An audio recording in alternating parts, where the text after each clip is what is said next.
Hello guys welcome to your YouTube channel. ఈరోజు video వచ్చేసి ఒక క్విక్ రెసిపీతో వచ్చాను.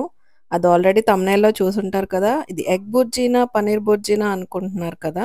మీలో ఎంతమంది ఎగ్ బుర్జీ అనుకుంటున్నారు?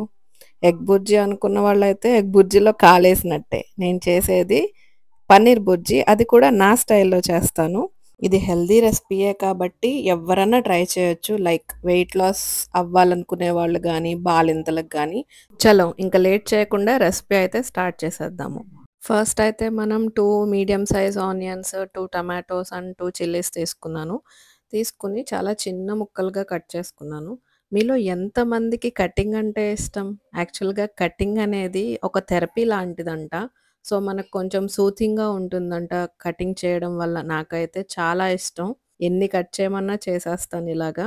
ఒక సజెషన్ ఏంటంటే టమాటోస్ చూసి తీసుకునేటప్పుడు మాత్రం హోల్స్ లేకుండా ఉండేలాగా ట్రై చేయండి. ఒక సోషల్ మీడియాలో ఒక వీడియోలో అయితే చూసా నేను. టమాటోస్‌ని ఒక స్నేక్ పట్టుకుని బైట్ చేసి దాని విషం ఆర్ వెనమ్‌ని అందులోకి ఇంజెక్ట్ చేస్తుందనమాట. సో, ఇది మిమ్మల్ని భయపెట్టడానికైతే కాదు, జస్ట్ ఫర్ కాషన్.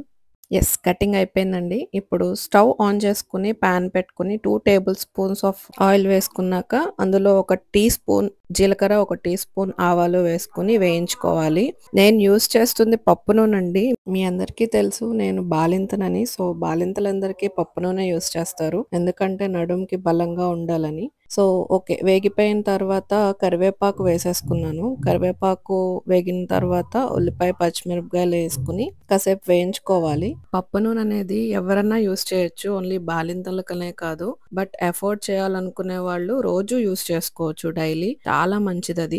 తాలింపులో ఉల్లిపాయ, పచ్చిమిరపకాయ వేసాం కాబట్టి ఇప్పుడు ఆయిల్‌లో అవి బాగా వేగాలి. వేగడానికి మనం ఏం చేయాలంటే చిన్న టీ స్పూన్ ఉప్పు అండ్ ఒక టీ స్పూన్ పసుపు వేసి ఒకసారి కలిపేసుకున్నాక స్టవ్‌ని మీడియం ఫ్లేమ్‌లో పెట్టి ఉల్లిపాయలనేవి గోల్డెన్ బ్రౌన్ కలర్‌లోకి వచ్చేంత వరకు వేయించుకోవాలి. అలాగే నూనె అనేది పైకి తేలాలనమాట.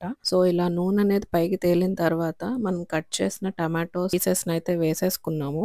ఇప్పుడు ఆ టమాటా ముక్కలను కూడా ఆ ఉల్లిపాయల్లో కలిపేసి సిమ్‌లోనే ఉంచేసి ఒక 5 మినిట్స్ వేగేంత వరకు మూత పెట్టేసి ఉంచుకోవాలి. తర్వాత మూత తీసాక మగ్గిందో లేదో చెక్ చేసుకోవాలి.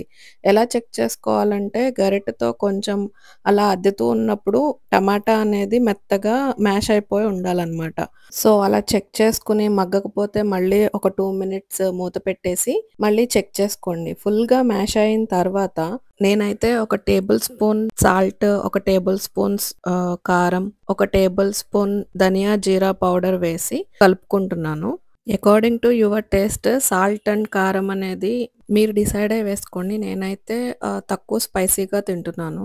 ఇలా వేసుకున్న తర్వాత ఒకసారి కలిపేసుకొని నూనె పైకొచ్చేదాకా వేయించుకోవాలండి. వేగిన తర్వాత మనకు మార్కెట్‌లో పన్నీర్ ప్యాకెట్స్ అనేవి అవైలబుల్‌లో ఉంటున్నాయి కదా. ఒక పన్నీర్ ప్యాకెట్ తీసుకొని అందులో హాఫ్ నేను చేత్తో క్రంబుల్ చేసేసాను. ఆ క్రంబుల్డ్ పన్నీరే 1 కప్ అయ్యింది. సో, ఆ క్రంబుల్డ్ పన్నీర్‌ని అందులో వేసేసి వేయించుకోవాలి. చూసారా ఎంత కలర్‌ఫుల్‌గా ఉందో? చూస్తుంటే ఎగ్ బుర్జీని చూసినట్టే ఉంది కదా.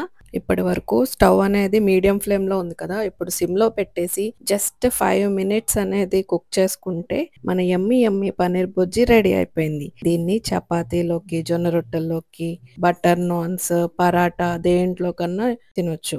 ఈవెన్ ఫ్యాట్ లాస్ కోసం ఫ్రాంకీ లాగా చపాతీలో దీన్ని వేసుకుని రోల్ చేసుకుని తినొచ్చు. అలాగే దోసల్లోకి పైన స్టఫింగ్‌గా వేసుకొని పన్నీర్ మసాలా దోసగా కూడా తినొచ్చు. నేనైతే అన్నంలో కలుపుకొని తింటున్నాను. చాలా అంటే చాలా యమ్మీగా ఉంది. మీరైతే మస్ట్ అండ్ షుడ్‌గా ట్రై చేయాల్సిన రెసిపీ ఇది. ఒకసారి ట్రై చేసి చూడండి, తప్పేముంది. ఓకే అండి, మళ్ళీ నెక్స్ట్ వీడియోలో కలుద్దాం. Bye, take care.